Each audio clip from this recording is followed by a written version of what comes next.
Salutare tuturor și bine am găsit la un nou episod. Astăzi vreau să promovez o aplicație, cred că știți despre ce este vorba despre SnapTube.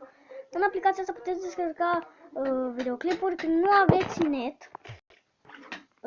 Deci, da, vă duceți la search video și scrieți așa. De exemplu, eu să scriu Octavian, canalul meu. Îmi dați search, care e una mea? În ăsta, scriem altceva, atunci scriem Toothless, da, Toothless.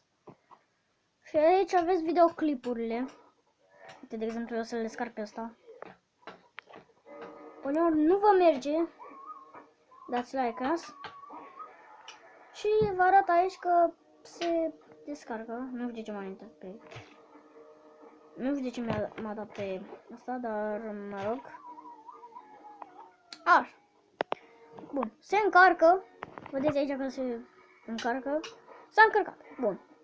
Puteți da... what? Cred că se procesează acum. Așteptați să se proceseze, după aia îl vedeți și... Da, tot așa. Eu am audio, dar voi puteți să dați video și... îl vedeți, normal. Deci, da... Aceasta este o aplicație foarte bună dacă vreți să o luați. Puteți face, de exemplu, Doland. Așa. Și îl vedeți. Ia vedeți. Îl vedeți.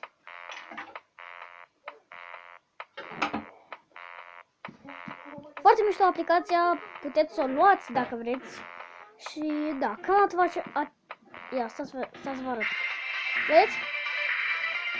Ok, deci cam atât și cu acest episod. Sper că nu uitați să apăsați butonul de like și noi ne vom vedea data viitoare. Pa, pa!